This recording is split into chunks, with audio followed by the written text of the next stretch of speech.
Hello students of class 12, hope you are all doing well. So in the previous video I have discussed about the parameters of a Lorentz curve, what is a Lorentz curve, the concept, only the concept, what is for which purpose it is used for measuring the inequality of income, wealth, all of this thing. Now in this video we will just learn about the how does a Lorentz curve look like, and which line represent what, the whole total concept of the Lorentz curve. Now if you can see, this is how a Lorentz curve look like. Okay, now this is the origin. Okay, now the straight line which you can see, this line is known as egalitarian line or line of equal distribution. Why?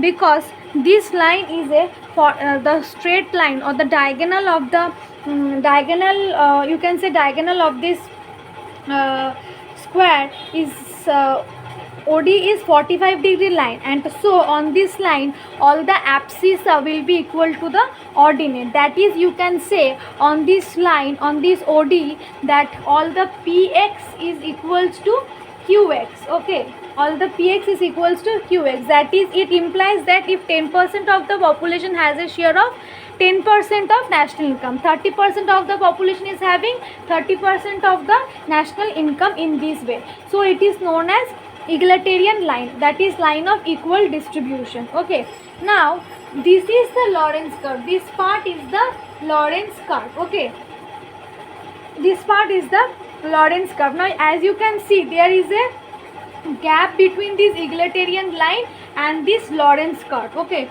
now the greater the gap between the Lorentz curve and this line of equality, okay, the greater will be the degree of inequality, and the smaller the gap between this Lorentz curve and this line of equality, the smaller will be the you can say the degree of inequality.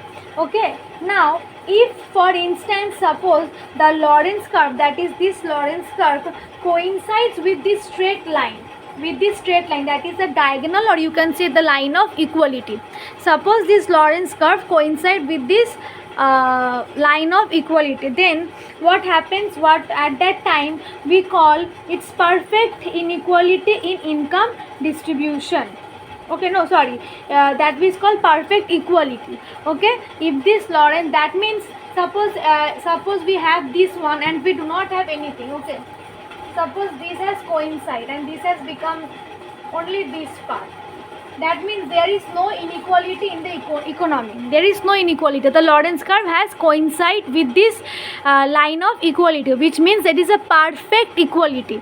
Okay, if this happens, this means perfect equality. So there is no inequality which is prevailing in the economy. Okay, but if it is like this, that means this is the gap between the line of equality and the Lorentz curve. That means this portion of inequality we are having. Now this portion, this shaded portion, is known as area of concentration. So we can say larger the area of concentration, larger will be the inequality, smaller the area of concentration, smaller will be the inequality. Okay, now this is one case where I have said that if the Lorentz curve coincide with the line of equality, then there will be no inequality, there will be perfect equality, right? Now if the opposite happens, if this Lorentz curve coincide with the p-axis, that is this one.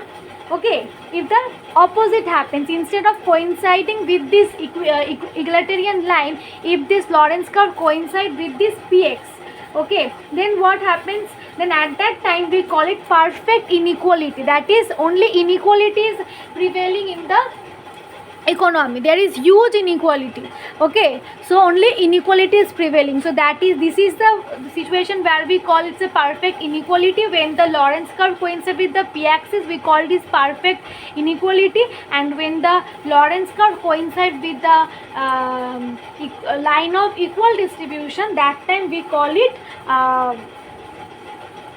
it perfect equality. Okay, so Now applications of this inequality, as I say, that it is used for measuring the inequality. If you see that this curve is like, suppose instead of having this curve, we are having suppose a curve like this.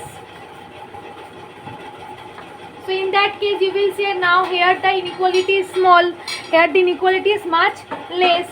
Now instead of having this, we are having a Lorentz curve like this. Here you will be saying that here the gap or the area of concentration is very large, so now the inequality is more. Okay, now if I draw a Lorentz curve like this, this is an situation where there is medium, suppose not too much of inequality, now not too much of equality of income also.